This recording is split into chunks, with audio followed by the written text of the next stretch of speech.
वेद वेदे परे पुंसी जाते दशरथात्मजे वेदः प्राचेतसादासीत् साक्षात् रामायणात्मना। रामायण की आत्मा राम, राम राज्य से ही भूतल पर संस्कृत भाषा का ज्ञान हुआ है, होगा। रामायण भूतल का, भूमंडल का प्रथम काव्य है। मानिषात् प्रतिष्ठां त्वां गमः शाश्वती समः यत् क्रौंच मिथुनादेकं अवधि काम मोहितम्। तमसा नदी के तट पर वाल्मीकि जी अपने शिष्य भरद्वाज के साथ जब उपस्थित हो रहे हैं, उस समय वाल्मीकि जी के मुखारविंद से सहसा यह निकल पड़ता है जब क्रौंची पक्षी का संधान शिकारी कर देता है। और उस समय क्रौंची पक्षी दोनों समागम में है, उस समय संधान वो करता है। और तब वाल्मीकि ऋषि के मुखारविंद से यह श्लोक निकल पड़ता है और श्राप हो गया कि तुमने पाप किया है। लेकिन जब वाल्मीकि जी को ध्यान होता है कि यह निकला सहसा और यह तो छंद है और इसमें 16 मात्राएं हैं, यह सहसा कैसे प्रकट हो गया। श्लोक संतवाणी प्रकट हुई। नारद जी दर्शन देते हैं और नारद जी बताते हैं कि आपको रामायण की रचना करनी है। राम का राज्य हो रहा है। राम का राज्य जब 11,000 वर्ष के लिए चल रहा था, उसी समय रामायण की रचना।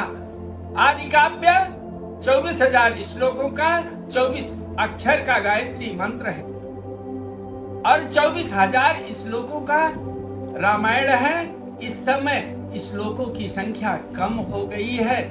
अब यह कैसे कम हुई है, इस बारे में विचार करना आवश्यक है, क्योंकि संस्कृत का ज्ञान, हिंदू होने का गर्व हम में कम हुआ है। मातृशक्ति भारत माता की जयकार करते हुए आदि शक्ति जगत जननी भारत भूमि में जन्म लेने के लिए लालायित, लेकिन जन्म लेने के लिए लालायित हैं। राम प्रथम गिनती है। ज्योतिष शब्दावली में राम एक कहा जाता है।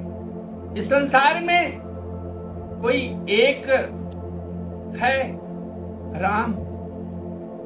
यज्ञोपवीत बनाने में जब चौगाने के लिए बताए विधि कि पहली गिनती बोलेंगे नहीं, पहली गिनती गायत्री मंत्र का स्मरण करेंगे और गायत्री मंत्र का मन में स्मरण करके राम बोलते हैं। आप पहली गिनती राम बोलते हैं, तत्पश्चात दूसरी तीसरी ऐसे गिनते भले चले जाते हैं, क्योंकि संस्कृत का ज्ञान नहीं है।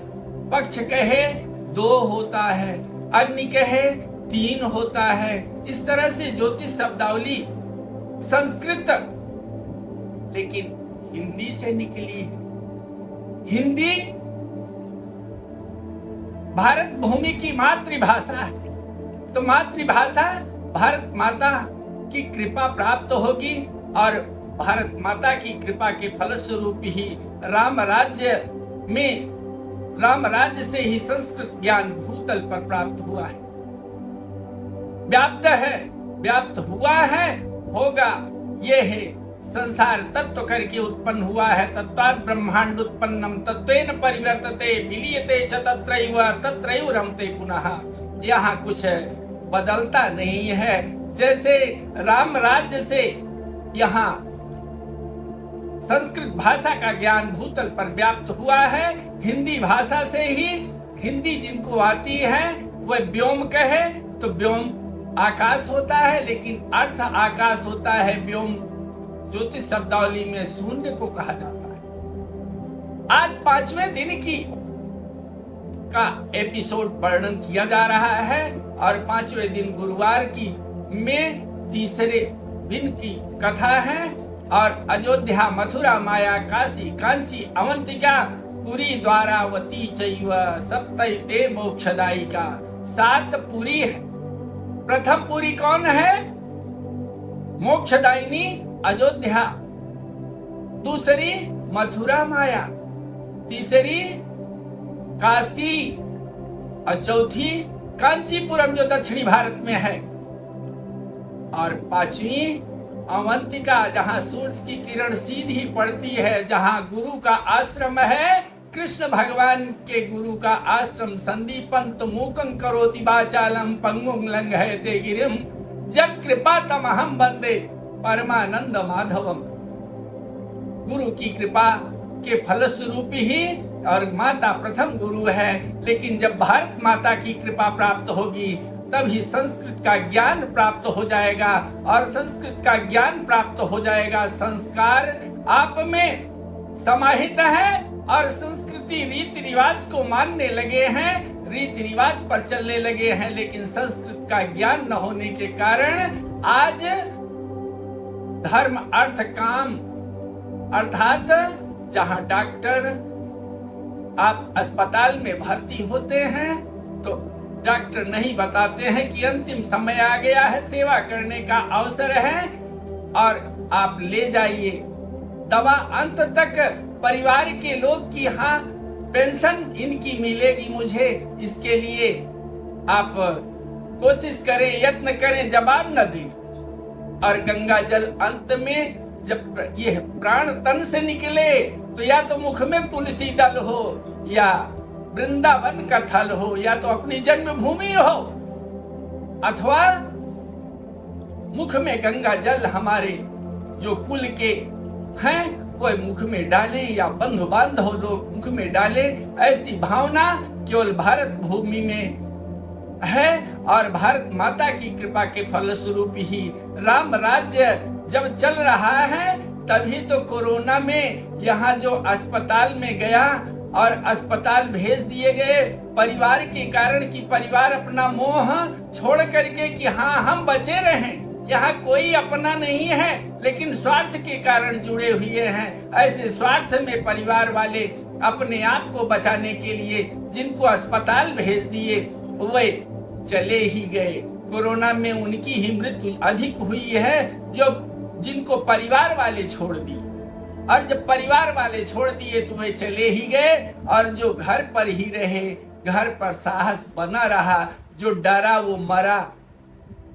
परिवार वाले डर गए कि हाँ अब इनको कोरोना हो गया है, अतः अस्पताल में भेज दिए। तो भारत भूमि में राम राज्य शुभारंभ था, अतः भारत भूमि में सबसे अधिक जनसंख्या, विश्व को मार्ग दिखाने वाला, विश्व गुरु कहलाने वाला भारत देश, हमारे देश में कोरोना भी उस समय अल्प मृत्यु नहीं कौनी पीरा। जब राम राज्य पूरी तरह 14 वर्ष की तपस्या के फलस्वरूप जब भगवान वन से आ गए तो स्थापित हो गया, तो अल्प मृत्यु नहीं कौनी पीरा, और किसी प्रकार से बाल मृत्यु नहीं होने लगी। अतः राम राज्य से ही संस्कृत का ज्ञान भूतल पर व्याप्त हुआ है, और संस्कृत की जानकारी प्राप्त करें। संस्कृत भाषा से ही यह देववाणी है, और देववाणी भारत भूमि विश्व भरण पोषण कर जोई, ताकर नाम भारतास होई। यह नामकरण, भारत देश का नामकरण राजा दुष्यंत के पुत्र भरत के नाम से भारत का नाम भारत पड़ा है, और भारत तत्पश्चात राजा भरत बाद में मृग पर उनका ध्यान चला गया और मृग के साथ रहने लगे, जबकि तपस्या में राज्य का छोड़ करके वर्णाश्रम धर्म में संन्यास, वर्णाश्रम के बाद संन्यास ले चुके हैं और जंगल में रह रहे हैं। लेकिन अंतिम समय में मृग पर उनका ध्यान जाता है, जिससे मृग उत्पन्न होते हैं, और बाद में विप्र जड़ भरत के रूप में यहाँ विप्र का सम्मान होता है। ब्राह्मण सम्मान यदि कहीं पाया है तो विप्र वशिष्ठ जी ही राम को लाए हैं। राम राज्य स्थापित हुआ है और राम राज्य से ही संस्कृत भाषा का ज्ञान। माता प्रथम गुरु है जिनके माध्यम से संस्कार मिला है और संस्कार के फलस्वरूप संस्कार पर हम चल रहे हैं। तो संस्कृति का उदय और संस्कृत का ज्ञान जब हो जाएगा तो हिंदू होने का गर्व सब में व्याप्त हो जाएगा। बोलो जय श्री राम।